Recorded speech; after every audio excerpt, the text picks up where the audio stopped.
নমস্কার বন্ধুরা, রজতকে মিনি ব্লগে আপনাদের সবাইকে স্বাগত জানাই। সকাল সকাল ঘুম থেকে উঠে নদীর দিকে রওনা দিলাম। দেখি কিছু মাছ পাওয়া যায় নাকি। দেখুন বন্ধুরা, এই নদীর পাশের জমিগুলো সব বৃষ্টির জলে ডুবে গিয়েছে। মাছের দোকানে যেয়ে দেখি একটা 4.5 কেজি ওজনের রুই মাছ কাটা হচ্ছিল। সেখান থেকে আমি 1 কেজি 400 গ্রাম মাছ নিয়ে নিলাম।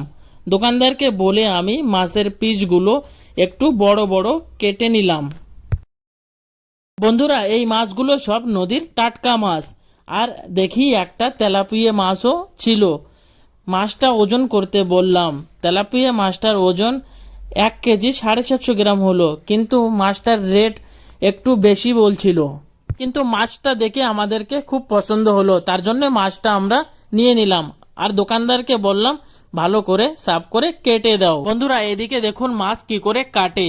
এই বটিগুলোতে অনেক ধার থাকে, এগুলো কাটতে অনেক ইজি পড়ে। দেখুন কি করে মাছটা সাফ করে নিচ্ছে। এবার মাছটা সাফ হয়ে গেছে, এবার মাছটাকে কেটে নিচ্ছে। বন্ধুরা, আপনারা নদীর মাছটা চিনতে পারবেন। দেখুন এই মাছটার কালার কিরকম লাল লাল, এরকম নদীর মাছ হয়। আর যেগুলো পালে সেই মাছগুলোর কালার একটু কালা কালা টাইপের হয়। আমাদের মাছের পিসগুলো দেখুন কত সুন্দর কাটছে। একটু মোটা মোটা কাটলে খেতে একটু ভালো লাগে। আমাদের মাছ কাটা হয়ে গেছে। আমরা এবার মাছগুলো নিয়ে ঘরের দিকে চলে যাব। আমরা মাছ নিয়ে ঘরে চলে আসলাম আর মাছগুলো ধুয়ে জল ঝরার জন্য রেখে দিলাম। মাছের জলটা ঝরার পরে হলুদ, নুন আর একটু সরষের তেল লাগিয়ে মাছটাকে ম্যারিনেট করে কিছুক্ষণ সময়ের জন্য রেখে দিব। এবার আমি মাছটা ভাজার জন্য কড়াইটা দিয়ে দিলাম আর কড়াইতে সরষের তেল দিয়ে গরম করে নিলাম। আর তেলটা গরম হওয়ার পরে এক এক করে আমি মাছের পিসগুলো দিয়ে দিচ্ছি।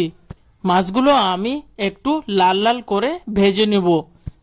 আর এক সাইড ভাজা হয়ে গেছে, এবার আমি পাল্টে দিলাম।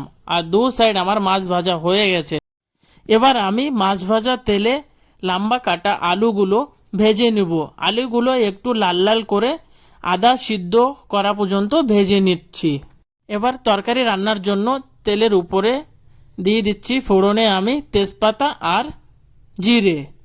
আর দিয়ে দেবো পেঁয়াজ কুচিগুলো দিয়ে আমি হালকা পরিমাণে নুন দিয়ে পেঁয়াজটাকে হালকা ব্রাউন কালার ফ্রাই করে নেব।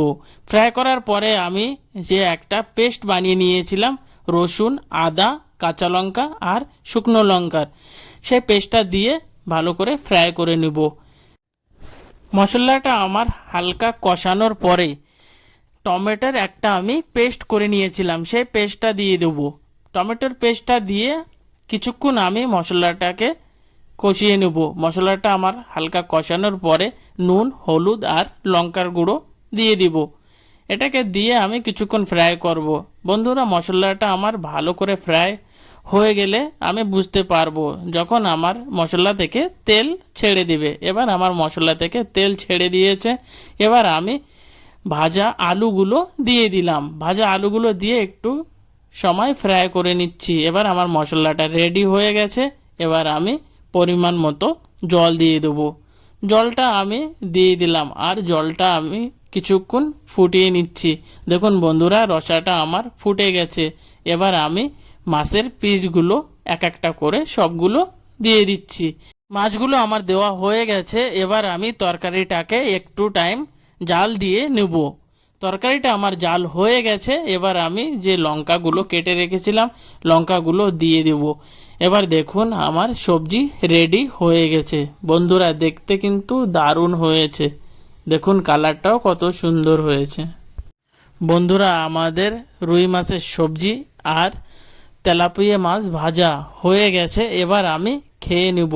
গরম ভাতের সাথে খেয়ে দেখি টেস্টটা কেমন লাগে।